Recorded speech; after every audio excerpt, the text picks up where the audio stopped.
नमस्कार, new India live देख रहे हैं आप और मैं हूं आपके साथ रूबी सिंह चौहान। रुक करेंगे आज की बड़ी खबरों की ओर। हमास से जारी जंग के बीच इजराइल में फंसे भारतीयों को वापस लाने के लिए भारत सरकार ने ऑपरेशन अजय की शुरुआत की है। इसके तहत इजराइल में फंसे भारतीय नागरिकों की वतन वापसी का सिलसिला जारी है। शुक्रवार को 212 भारतीय नागरिकों का पहला जत्था भारत पहुंचा था। वहीं आज 235 भारतीयों का एक और जत्था दिल्ली पहुंच चुका है। विदेश राज्य मंत्री राजकुमार रंजन सिंह उन भारतीयों को रिसीव करने एयरपोर्ट पहुंचे थे।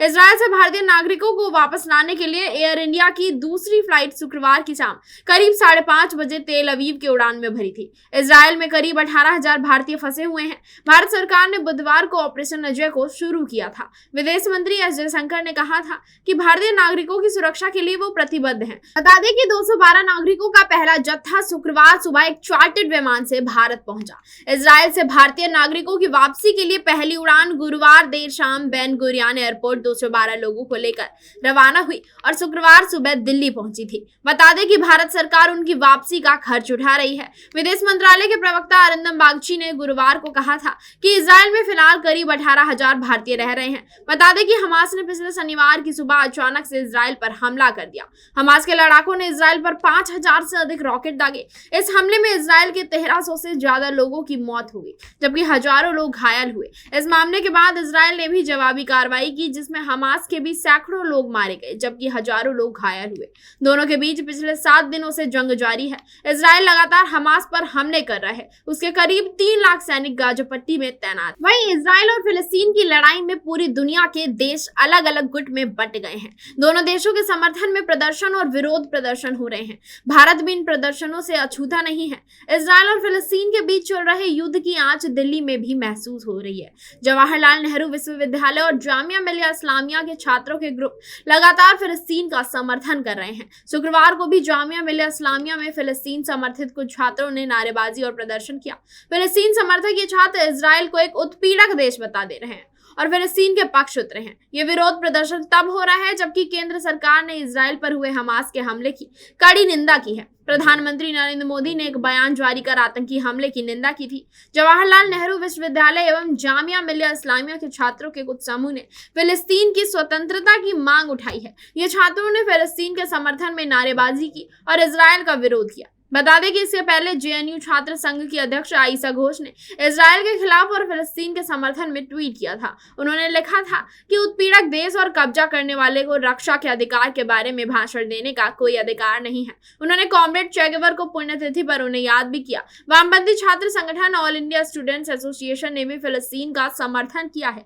संगठन ने इजराइल और हमास के बीच युद्ध के बीच इलाके में शांति बहाली का आह्वान किया है। वहीं उत्तर प्रदेश में कानपुर पुलिस का अमानवीय चेहरा सामने आया है। यहाँ पुलिस ने एक 7 माह की प्रेग्नेंट महिला को 10 घंटे तक न केवल थाने में बैठाए रखा, बल्कि इस दौरान वीडियो बनाकर उसे डराने धमकाने की भी कोशिश की। इस दौरान महिला दर्द से कराहती रही, लेकिन पुलिस ने उसकी कोई सुनवाई नहीं की। इस घटना का एक वीडियो भी सोशल मीडिया में वायरल हो रहा है। अब महिला ने पुलिस कमिश्नर व अन्य उच्च अधिकारियों से शिकायत की है। जानकारी के मुताबिक महिला का अपने सास ससुर के साथ पारिवारिक कलह था। इसी मामले में महिला के ससुर ने पुलिस में शिकायत दी थी। इस शिकायत के बाद कानपुर में चौकेरी थाने की पुलिस महिला के घर पहुंची और पूछताछ के बहाने हिरासत में लेकर थाने ले आई। यहाँ थाने में महिला को 10 घंटे तक बैठाए रखा। इस दौरान महिला दर्द से कराहती रही। पुलिस वालों से गुहार भी लगाई, लेकिन किसी पुलिस वाले ने महिला की सुनवाई नहीं की। वायरल वीडियो में भी साफ नजर आ रहा है कि महिला पुलिस की जीप में बैठकर कैसे करहा रही है। बता दें कि ये वही चौकेरी थाने की पुलिस है जो किसान बाबू सिंह की आत्महत्या मामले में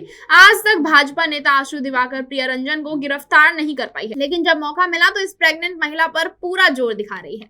वीडियो में महिला के परिवार वालों इसका विरोध करते भी नजर आ रहे हैं, लेकिन थाने के दारोगा उसे हड़का कर चुप करा देते हैं और उनके ऊपर दबाव बनाने के लिए खुद भी वीडियो बनाने लगते हैं। पीड़ित महिला के मुताबिक सास ससुर के साथ विवाद मामले की सुनवाई कोर्ट में लंबित है। इस बीच उसके ससुर ने दबाव बनाने के लिए पुलिस में शिकायत दी थी। इसी मामले की आड़ में पुलिस ने गुरुवार की दोपहर 2:30 बजे उसे हिरासत में लिया था। पूछताछ तो कुछ नहीं हुई, लेकिन करीब 10 घंटे थाने में बैठाने के बाद रात में 2:30 बजे उसे छोड़ दिया गया। पीड़िता ने बताया कि उसके साथ यह अमानवीय हरकत दरोगा नीरज बाबू ने की है। वो चौकेरी थाना क्षेत्र में रामा देवी चौकी के प्रभारी हैं। वहीं झारखंड के मुख्यमंत्री हेमंत सोरेन को सुप्रीम कोर्ट के बाद झारखंड हाई कोर्ट ने जोर झटका दिया है।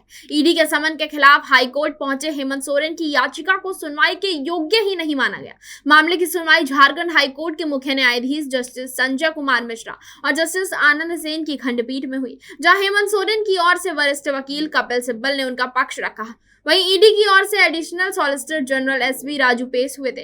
Additional solicitor general SV Raju ने कोर्ट को बताया कि झारखंड में जमीन घोटाले की जांच ईडी कर रही है। इस संबंध में पहले ही कई आरोपी अरेस्ट हो चुके हैं और इस मामले में सीएम हेमंत सोरेन से पूछताछ की जानी है। इसके लिए उन्हें पहली बार 14 अगस्त को पूछताछ के लिए बुलाया गया था, लेकिन उन्होंने ईडी के समन को नजरअंदाज कर दिया। ऐसे में उन्हें दोबारा 24 अगस्त को और तीसरी बार 9 सितंबर को समन जारी किया। बावजूद इसके सीएम सोरेन ईडी के समक्ष हाजिर ही नहीं हुए। ईडी की ओर से पक्ष रखते हुए एसवी राजू ने बताया कि आखिर में उन्हें चौथा समन 23 सितंबर को जारी किया। इसके बाद भी ईडी के सामने पेश होने के बजाय वो सुप्रीम कोर्ट चले गए, लेकिन वहां भी इन्हें कोई राहत नहीं मिली और सुप्रीम कोर्ट ने मामला हाई कोर्ट स्तर का बताते हुए सुनवाई से इंकार कर दिया था। इसी बीच ईडी ने उन्हें 5वां समन जारी किया। बावजूद इसके सीएम सोरेन ने ईडी के सामने हाजिर होने के बजाय एक बार फिर हाई कोर्ट का दरवाजा खटखटाया है। दोनों पक्षों की दलील सुनने के बाद झारखंड हाई कोर्ट ने पीएमएलए की धारा 50 और 63 के आधार पर सीएम सोरेन की याचिका को खारिज कर दिया। ऐसे में अब सीएम सोरेन को हर साल में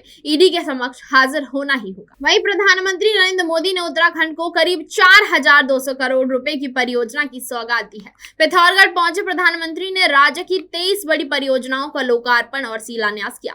इस दौरान प्रधानमंत्री मोदी ने कहा कि हमें दूर पहाड़ों पर रहने वाले लोगों की बहुत चिंता रहती है। उन्होंने कहा कि यह दशक उत्तराखंड का होने वाला है। यहाँ की सरकार विकास की दिशा में ईमानदारी से काम कर रही है। वाइब्रेंट विलेज प्रोग्राम के तहत गांव-गांव का विकास किया जा रहा है। वहीं मुख्यमंत्री पुष्कर सिंह धामी ने प्रधानमंत्री मोदी का गर्मजोशी से स्वागत किया।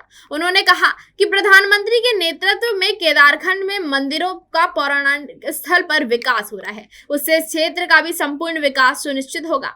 मुख्यमंत्री धामी ने यह भी कहा कि प्रधानमंत्री के नेतृत्व में भारत की आंतरिक सुरक्षा मजबूत हुई है, वहीं दुनिया में भारत का मान सम्मान बढ़ रहा है। प्रधानमंत्री ने जिन परियोजनाओं का शिलान्यास किया उनमें 21,398 पॉली हाउस निर्माण, उच्च घनत्व वाले सघन सेब बागानों की योजना, राष्ट्रीय राजमार्गों पर 2 लेन एवं ढलान उपचार के 5 कार्य, राज्य में 32 पुलों का निर्माण, एसडीआरएफ के तहत अग्नि सुरक्षा बुनियादी ढांचे और बचाव उपकरणों को मजबूत करना, देहरादून राज्य में आपातकालीन परिचालन केंद्र का अपग्रेडेशन, बलिया नाला, जनपद नैनीताल से भूसंकलन की रोकथाम हेतु उपचार शामिल है। इनके अलावा 20 मॉडल डिग्री कॉलेजों में हॉस्टल और कंप्यूटर लैब का निर्माण, सोमेश्वर अल्मोड़ा में 100 बिस्तरों वाला उप जिला अस्पताल, चंपावत में 50 बिस्तरों वाले अस्पताल ब्लॉक का निर्माण, रुद्रपुर में वेलोड्रोम निर्माण कार्य, स्पोर्ट्स स्टेडियम, हल्द्वानी में एस्ट्रो टर्फ हॉकी मैदान का निर्माण, 4 धाम की भांति मानसक खंड के मंदिर क्षेत्रों का विकास, मानसखंड मंदिर माला मिशन के अंतर्गत जागेश्वर धाम, हाट कालिका और नैना देवी मंदिर में अवस्थापना सुविधाओं का विकास भी शामिल है।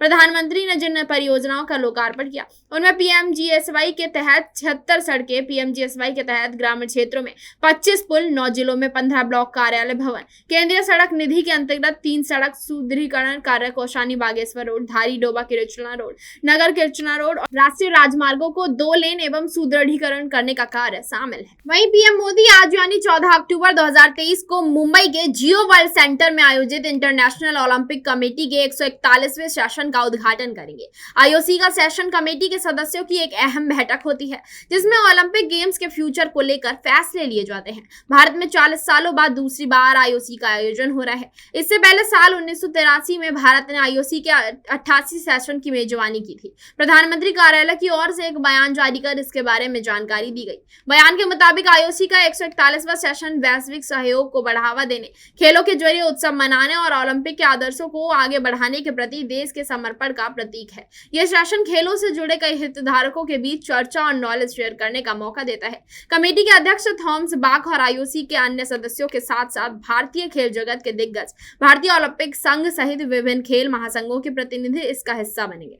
उधर इंटरनेशनल ओलंपिक कमेटी आईओसी ने लॉस एंजलिस ओलंपिक 2028 में क्रिकेट को भी शामिल करने के प्रस्ताव को स्वीकार कर लिया है। आईओसी ने शुक्रवार यानी 13 अक्टूबर को मुंबई में अपनी एग्जीक्यूटिव बोर्ड मीटिंग में यह निर्णय लिया। आईओसी के अध्यक्ष थॉमस बक ने कहा, अधिकारियों ने लॉस एंजलिस ओलंपिक आयोजकों के क्रिकेट को 5 नए खेलों में से एक में शामिल करने का प्रस्ताव को स्वीकार कर लिया है, लेकिन सभी नए खेलों को 2028 खेलों में शामिल करने के फैसले से पहले आईओसी सदस्य वोटिंग करेंगे, जो 14 से 16 अक्टूबर तक मुंबई में होगी। 5 खेलों में बेसबॉल, फ्लैग फुटबॉल, स्क्वैश और लैक्रोस के साथ क्रिकेट के T20 फॉर्मेट को चुना गया है। वहीं मणिपुर में 2 स्टूडेंट्स की हत्या मामले में सेंट्रल इन्वेस्टिगेशन एजेंसी ने 5वें आरोपी को गिरफ्तार किया है। सीबीआई ने महाराष्ट्र के पुणे से 22 साल के पाउल नोमांग को पकड़ा है। 2 स्टूडेंट्स की हत्या के मामले में सीबीआई पाउल नोमांग को मास्टरमाइंड मान रही है। मीडिया रिपोर्ट्स के मुताबिक पाउल नोमांग को 11 अक्टूबर को गिरफ्तार किया गया, जिसकी खबर अब सामने आई है। गिरफ्तारी के बाद आरोपी को गुवाहाटी की विशेष अदालत में पेश किया गया, जहां से उसे 16 अक्टूबर तक सीबीआई हिरासत में भेजा गया है।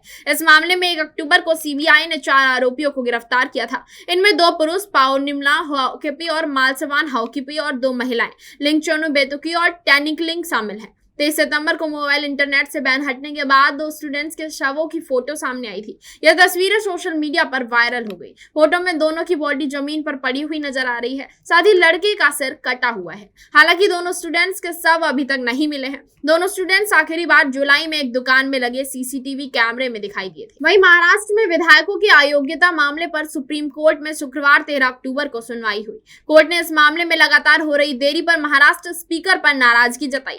कोर्ट ने कहा कि कोई उन्हें समझाए कि वो हमारे आदेश का उल्लंघन नहीं कर पाएंगे। कोई भी कार्यवाही महज दिखावा नहीं हो सकती। सीजेआई डीवाई चंद्रचूड़, जस्टिस जेबी पारदीवाला और जस्टिस मनोज मिश्रा की बेंच इस केस की सुनवाई कर रही है। इस मामले में स्पीकर नार्वेकर की ओर से सॉलिसिटर जनरल तुषार मेहता, उद्धव ठाकरे की ओर से एडवोकेट कपिल सिब्बल और अभिषेक मनु सिंघवी पेश हुए। वहीं सिंधे गुट की ओर से एडवोकेट मुकुल रोहतगी ने कोर्ट में दलीलें रखी। चीफ जस्टिस चंद्रचूड़ ने नाराजगी जताते हुए कहा, अयोग्यता याचिकाओं पर फैसला अगले विधानसभा चुनाव से पहले आ पाएगा या नहीं, या फिर पूरी प्रोसेस नाकाम हो जाएगी। महाराष्ट्र में विधानसभा चुनाव अगले साल 2024 में सितंबर अक्टूबर में होना है।